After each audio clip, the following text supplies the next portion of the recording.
Assalamualaikum warahmatullahi wabarakatuh. Perkenalkan, nama saya Ahmad Syafiq dari Offering A.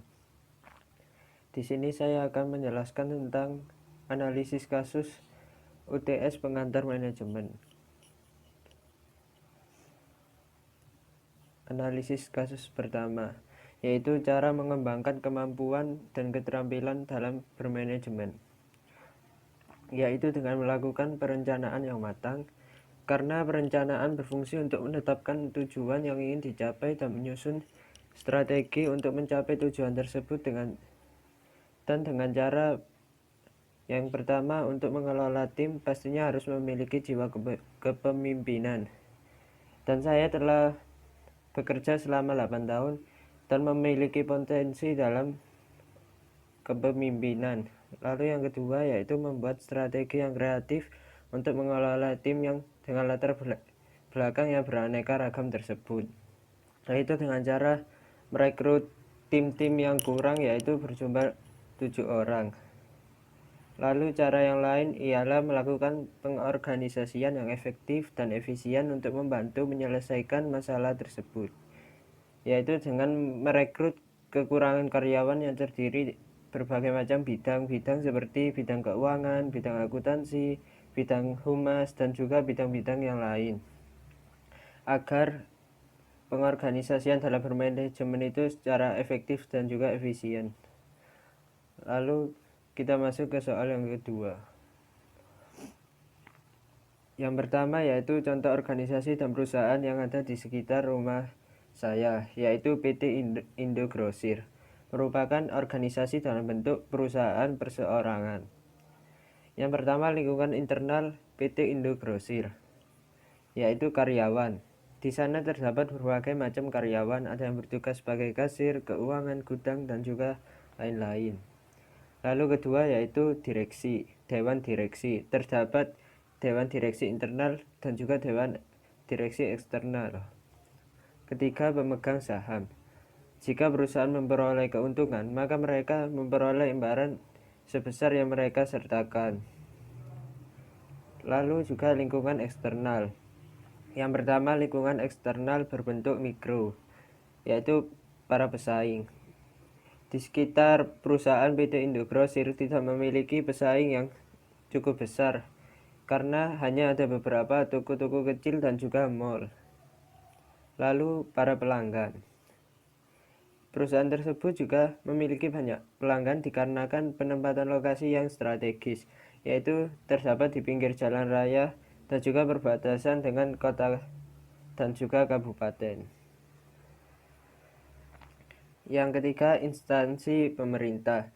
Dalam pendiriannya, perusahaan PT Indogrosir telah mendapatkan izin dari pemerintah dan juga membayar pajak pemerintah. Yang kedua yaitu yang makro. Yang pertama, kondisi ekonomi. Perusahaan ini sangat cocok untuk masyarakat yang memiliki kondisi ekonomi menengah ke bawah dan untuk para reseller. Kedua, kondisi politik dan hukum. Kondisi politik dan hukum yang stabil membuat perusahaan ini tetap berjalan lancar dalam menjalankan tugasnya dan telah mendapatkan izin dari pemerintah. Lalu kondisi demografi. Di sekitar perusahaan terdapat jalan raya yang sebagian besar masyarakatnya membuka usaha kecil-kecilan dan mereka biasa membeli bahan di Indogrosir tersebut.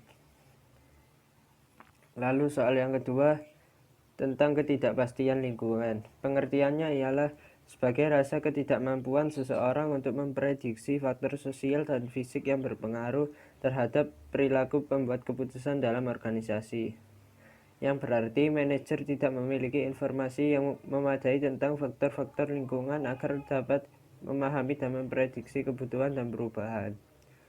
Lalu cara mencegah ketidakpastian lingkungan itu ialah dengan cara membuat usaha mencegah faktor-faktor eksternal yang terjadi, seperti mengikuti perkembangan teknologi, yang melihat situasi pasar di sekitarnya dan peka terhadap perubahan-perubahan yang terjadi.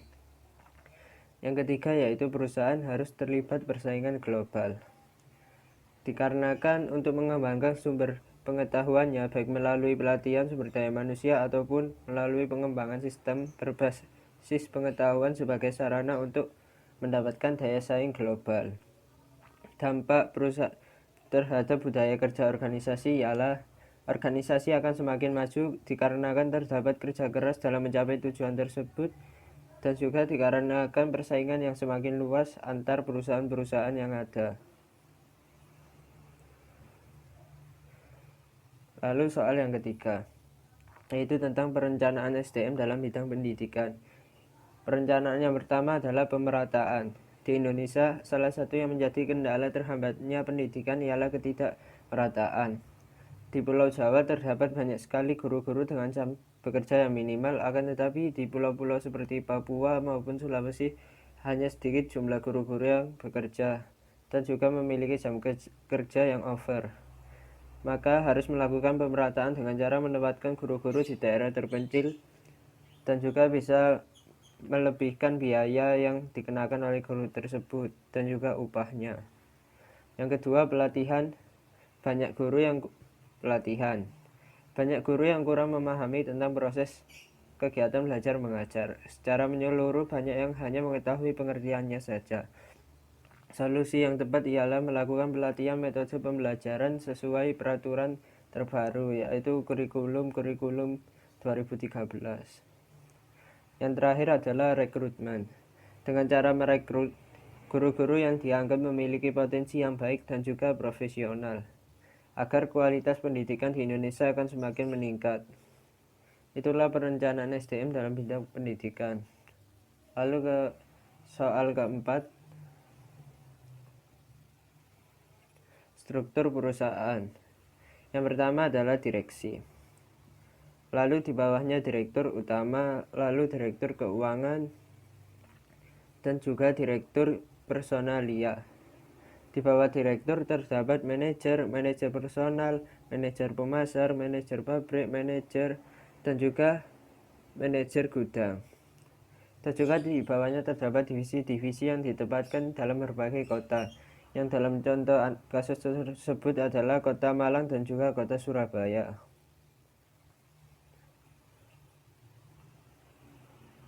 Lalu ke soal yang terakhir, yaitu maksud dari strategi yang ditetapkan akan berdampak pada perubahan struktur organisasi. Yaitu dikarenakan yang pertama, strategi menentukan kegiatan organisasional yang merupakan basis pokok bagian desain organisasi. Sebagai contoh, yang pertama, kegiatan-kegiatan kreativitas dan kebutuhan teknis sangat tinggi, mungkin seperti desain organisasi tipe matriks. Yang kedua, yaitu strategi mempengaruhi pemilihan teknologi dan orang-orang yang tepat untuk pelaksanaan kegiatan tersebut, dan hal ini selanjutnya mempengaruhi struktur yang sesuai. Lalu yang terakhir adalah strategi menentukan lingkungan. Spesifikasi di mana organisasi akan beroperasi ini juga mempengaruhi struktur dalam organisasi. Yaitu dalam kasus tersebut adalah pemilihan lokasi yang strategis, yaitu lokasi Malang dan juga lokasi Surabaya, yang terdapat banyak orang-orang yang berpendidikan. Sekian presentasi dari saya. Akhir kata, wassalamualaikum warahmatullahi wabarakatuh.